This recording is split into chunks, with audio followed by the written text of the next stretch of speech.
The PlayStation Vita is much more than a portable console. The powerful little machine can not only play your favorite Sony games, but gives you access to many different features players are completely unaware of.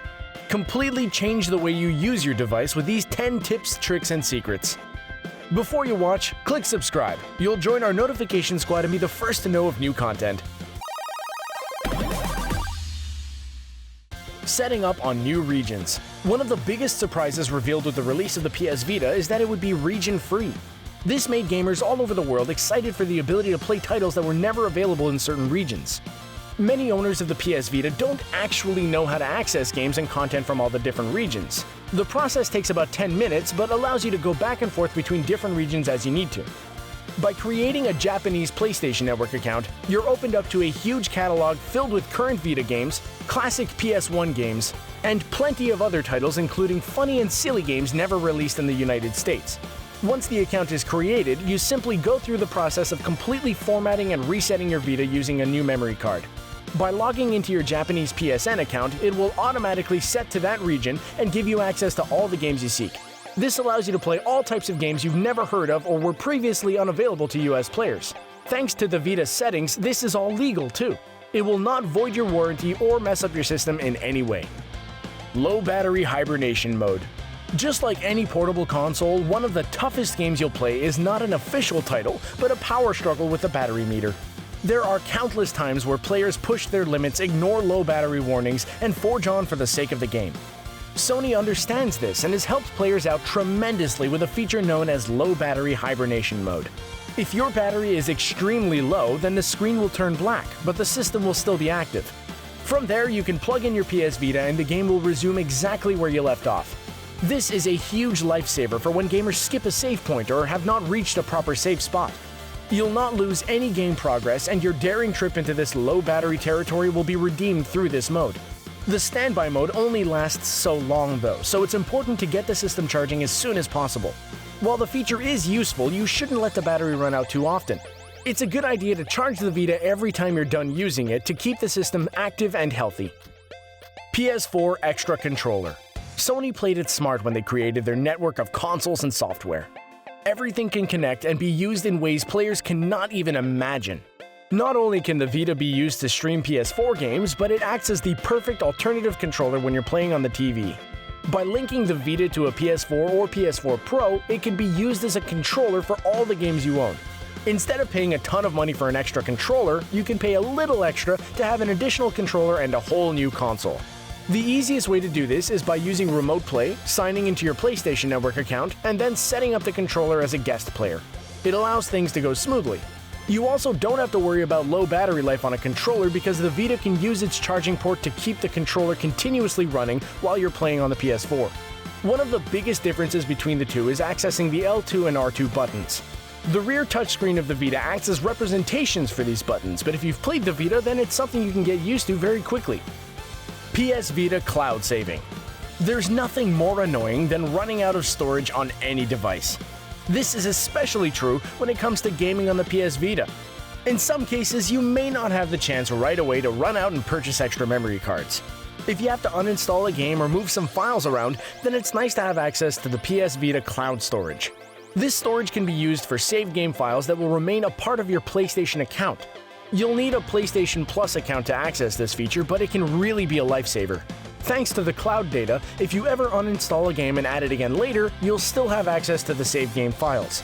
This type of cloud access is also beneficial if you own the same game on the PS4. You don't need to play two separate games because they can both be played from console to console thanks to cloud saving. If your Vita breaks or needs to be formatted, then you also have the option of restoring all of your save files on a new device without having to start all the games from scratch. Main screen folders. The library of available games for the PS Vita is massive. Not only can you download fun and new Vita games, but you have access to entertaining titles from the PSP, PlayStation 1, and digital games made by independent developers. After shopping around, you may find yourself the owner of dozens of games on the device. Before you start filling up your screen with all kinds of icons, you can stay organized and actually create folders on the main screen. These folders can be used to sort games and apps into various categories. To create a folder, go to the main screen of the Vita. From there, click and hold on any of the icons. This will expand to an options screen for adjusting and moving all your icons around. By clicking on the small icon with 3 dots, you'll have an option to make a new folder. You can make as many new folders as you want. For example, you can have a social media folder, a folder for fighting games, and a folder for your PS1 downloads.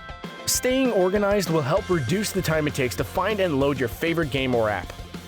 Vita standby times. Standby mode can be the worst. There's nothing more annoying than taking a sip of soda or grabbing a quick snack only to see your Vita has turned into standby mode. Then you have to go through the annoying process of turning the screen back on, swiping away the lock screen, and then unpausing your game. By default, the Vita screen will go into standby mode after just 1 minute of no use. If it's way too fast for you, then there's an easy way to change this that most players are not aware of. Deep in the settings menu, you can adjust these times. While in settings, click on power save settings and then tap the auto standby option. From there, you have the ability to change the time to either 3 minutes or 5 minutes. This can make a huge difference while you're playing and end the annoying standby mode every time you get up for a bathroom break or some other situation. It's a good idea to try out the 3-minute mode first and then jump to 5 minutes if that's not good enough. It'll help you save a little extra battery power in the long run. Accessing game manuals. Before loading a game into consoles, one of the first things the kids would seek out for a new game was a game manual. These manuals featured control settings, background information, and details on various characters. Manuals have gotten smaller through the years, but players still enjoy the content and artwork associated with them. For many Vita players, it was pretty disappointing to open game after game without finding a manual inside. Many thought the manuals were just eliminated as a cost-cutting measure, but Sony looked to the future and decided to offer them all digitally instead of printing out copies for every game. Accessing them is easy and can be done directly from the main menu. Once a game is inserted in the Vita, you can tap on the game logo once to load the submenu. At the top of the screen, you'll notice a small question mark icon. By tapping this icon, you can access the full game manual.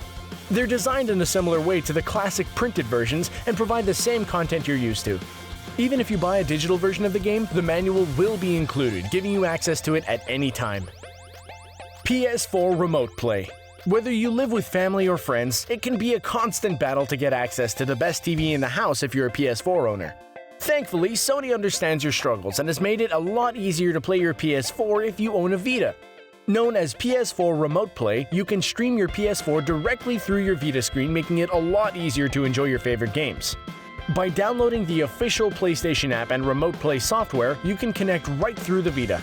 Thanks to the HD display, all of your PS4 games will look great on the screen. Since all of the controls on the Vita are the same as the DualShock controller, you will not have any trouble or limitations while playing your games. This feature works with both the standard PS4 and the newer PS4 Pro. Not only will you have access to games, but you can access any of the apps on the PS4.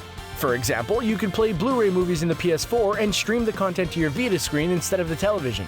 This also applies to streaming video apps like Netflix and Amazon Prime Video. PSP Game Improvements. Having a system with backward compatibility can make all the difference when playing on consoles. That's why it's so great that the PS Vita has the ability to play digital versions of PSP games. A majority of PSP games from their library can be downloaded and played directly on the Vita. This really expands the game options for the system and allows you to play some of the most popular games from Sony's past. The PSP clearly has graphics that are not as visually stunning as the PS Vita. When this is the case, you don't want the larger screen and processing to impact how the game is played. Sony understands this, which is why there's a little-known menu available when PSP games are being played. Through this menu, you have the ability to enhance the graphics in the PSP game you're playing so that they look better on the Vita screen. Once a PSP game is loaded, you can press the PS button on your Vita to access the menu options. From there, you can activate and adjust both the bilinear filtering and color space menus. These options will improve the way the graphics look on the Vita and enhance your gaming experience. Quick Unlock. Unlocking a Vita or other type of handheld device can be a tedious habit. Not only do you have to take the extra time to swipe at the screen, but it can increase the amount of time you have to wait until you get to play your game again. The slight delay is annoying, but swiping across a touchscreen can also create smudges, fingerprints, and unwanted markings. All of these elements can hinder the way a game is played and create annoyances. Luckily, there's a way to avoid this whole process on the PS Vita and get to your gaming entertainment a lot more quickly. Press one finger down on the top right corner of the PS Vita screen. This is always the starting point for the console's startup mechanism. While still holding it down, you can simply tap the bottom left corner once and the screen will magically unlock. Once you start using this process, you'll quickly get used to it and it will become second nature to unlock the screen using this process over and over again. This is a great trick to save time and eliminate smudges on your screen. Plus, it's also a good one to share with friends who are also PS Vita owners. Wow, well there you have it. What hidden feature do you think is the coolest? Have you tried any of these? Is the Vita the best handheld console? Let us know in the comments section below. Don't forget to like this video, share it, and subscribe to The Gamer on YouTube so you can stay up to date with all of our awesome videos.